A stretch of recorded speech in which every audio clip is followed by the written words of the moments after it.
Hello, everybody. Charles back with you. I would like to apologize. The phone just stopped recording uh, when I was just about done. And honestly, this is the third time I've tried to do this show.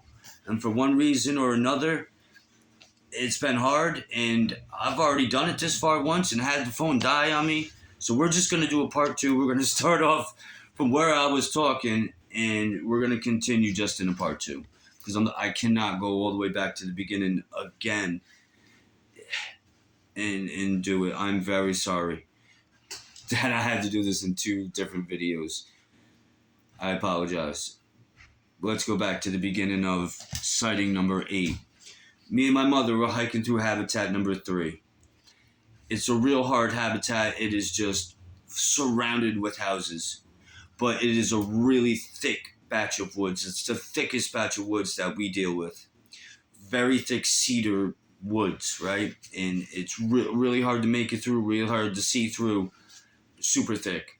It has 3 really good gnarly ridges that run in the middle of it. Probably the first ridge 40 foot, second ridge are like 50 foot, just a little bit bigger, 50 foot, and the third ridge probably like 75 foot or so, right? Really good ridges.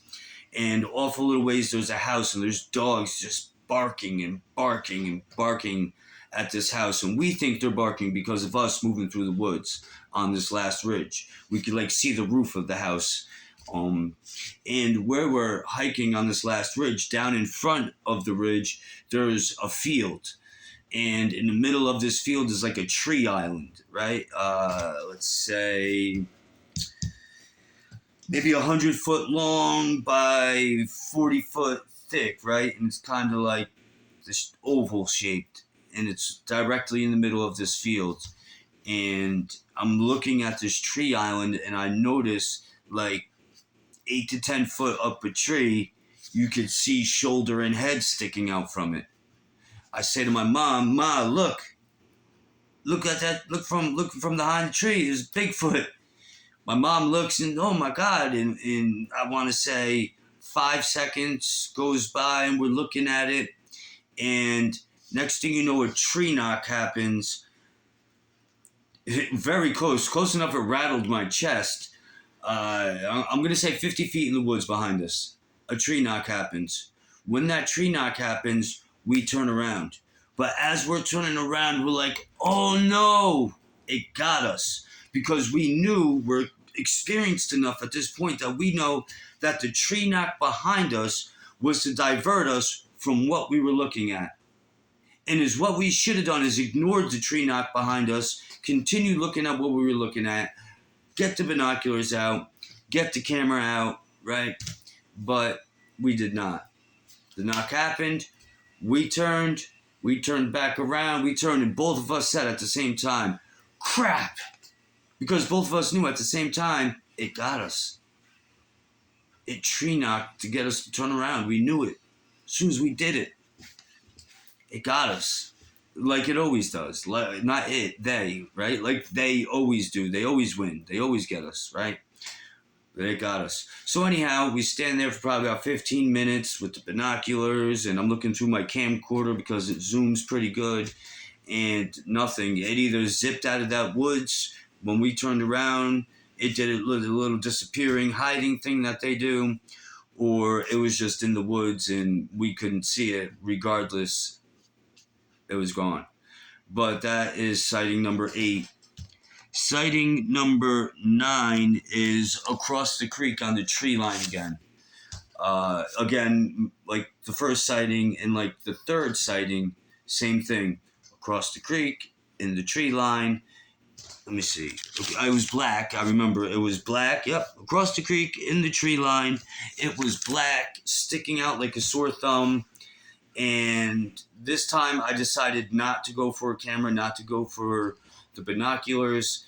At this point, I've decided that, not now, today, but at that point in my mind, I said, I'm not going to try to capture these blob squatch pictures no more. I want the experience myself first, right? Not that I wasn't getting good experiences, but I want to see them run in the open. I want to see something spectacular like the Patterson Gimlin or something like that, right? I want to see it. Rather, I don't want to record it. I want to see it, and I don't care if it's off a little bit. I don't want to see it great with binoculars. I just want to see it. I'm tired of missing it, right? So on this day, I just kind of checked it out until it disappeared and did its little leaving thing. It's when they leave, you don't hear them, and they kind of just disappear in a way. All right, my next sighting is with my baby's mama and my son. Now,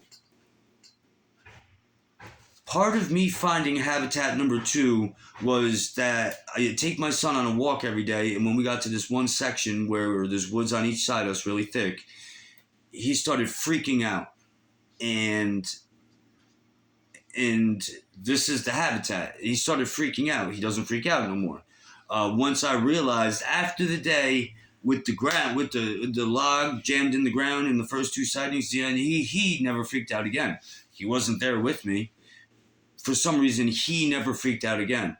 But for a couple weeks, every time we get to the spot, we get down to the end of the road, we're about to take the right, he starts bugging out, right? So one day, my baby mama takes the walk with us, and I'm telling her, like, you wouldn't believe it. I could whistle as we're getting down to the end of this road, and by the time we take the right, they're up on the back side of the runoff creek on the far side of the bushes. They'll whistle back to us.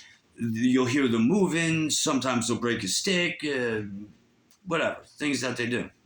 And of course, she probably didn't believe me. I don't know. She might just acted like she believed me. So we're going down. I do the whistling. And the reason why she's with us on this day is the day after Halloween. And we lost the pump to my son's stroller. And we had parked, instead of going right into where the woods are on both sides, the habitat's on both sides of the road, you take a left. And about 50 feet down the road is a red barn. And we parked right in front of that barn to get out and go trick-or-treating around the village. And we thought that we lost the pump for his tires on his stroller, taking it out the trunk right there. So we took the left. Now, when you take the left, at first there's houses in the yards, but then there's a thick patch of woods. And then the woods continues, but I think the next house over, you got this red barn, and a little bit behind this red barn is another house. But there's like an area where the guy chopped down a bunch of trees. He has logs, and he has a big wood chip pile back there. He's got his logging truck back there and his wood chipper that shoots the chips out back there. And on the tree line, you could see clear as day, full body, a juvenile Bigfoot, probably about 6 foot tall. I think it's the guy that's brown and black, standing there staring at us. To a point where we start waving hi. Hello, how are you? Right? My baby's mama is seeing this. She can't believe it. And it's looking at us, and it doesn't leave until we start waving at it. Hello, how are you? Right? And then it takes like 3 steps back and blends into the woods, and it's gone, right? That's an awesome sighting. And it's also awesome because there's another person that can collaborate it. You hear me say my mom a bunch, my mom, my nephew, now my baby's mama, right? And I whistled and it came up like, this is amazing, this is great, and this is an awesome sighting. That was sighting number 10. My last sighting was again across the creek, on the creek line. They are constantly over there. Once I seen it once, I was able to catch them on the tree line, on the far side of the creek. So those were my 11 sightings. Now, as you can tell, none of them are, it ran across the field. Or, quite often, practically all the time, at least for me so far, I call them peekers, right? Because you never see them full body and running across an open ridge line. They're not going to run across an open ridgeline. That's not what they do. They're not going to run across an open field. It's not what they do. It's I tell you what, when you see pictures of them running out in the open, that is very few and far between. The Bigfoot universe is huge. A lot of people got videos. A lot of people trying to take videos. Trust me, it is few and far between. The majority of your sightings are going to be a part of a head. You'd be lucky if you get shoulders, right? And they're fast. They're there and then they're not there. Half of the sightings, you question yourself. Did I see that? Was that there? Was it even a Bigfoot? Right? Question yourself. But don't do that. If you see something and you know you see it, go with your first instinct. I saw it. Don't let nobody tell you different. They weren't there. They don't know what you see. And I don't care how many Bigfoot detectives you got out there. Don't listen to them.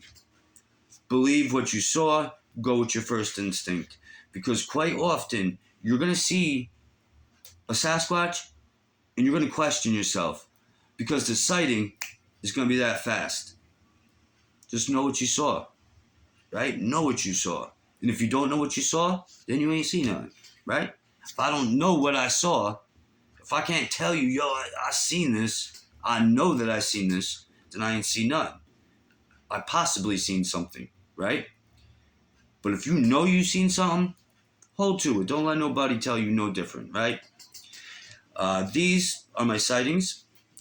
I could in all reality, I could do a podcast on each one and tell you little things, more details about it, more details about how it occurred and stuff like that. But those are short renditions of the interactions and encounters. After this podcast, which took me now 4 tries to get done, we're going to start really getting into the good stuff. I'm going to teach you guys how to be Bigfoot researchers. I tell you what, go out there and watch the podcasts. And they're all going to go, you're going to tell them that secret? You're not going to tell them the secret about that, are you, Johnny? And guess what? Some people say it's because it's scientifically repeatable. I'm sorry. Bigfoot don't want you to see them, don't want you to find them. You won't. I don't care how many hunters you got. Unless they have the best, most advanced technology that the world's elite has to offer, you ain't finding them and you ain't hunting them down, right? So the whole scientifically repeatable thing, I personally am not worried about, right? People's safety, well, you know what? Actually knowing how to do this and knowing about it is public safety. A lot more than keeping secrets about how to do things, right? And maybe somebody just wants to feel special because they're good at Bigfoot research and they don't want you to be, right? None of the above is me. I'm going to tell all the little secrets. I'm going to give you all the little things that they don't want to tell you. You watch the next couple podcasts I put out, you will be a Bigfoot researcher. If you watch, listen very closely to what I'm about to tell you, take notes, pay attention. And I can pretty much, I'm going to say 90% guarantee you that you can go out and do this on your own. But if you want my assistance, I can guarantee you that you hit me up and together with what I'm about to teach you, you can go out and do this on your own if that's what you desire. Always remember, we're trying to do better today than we did yesterday, every day. It's not dog in the fight. It's the fight in the dog. Anything is possible, even Bigfoot. Signing off.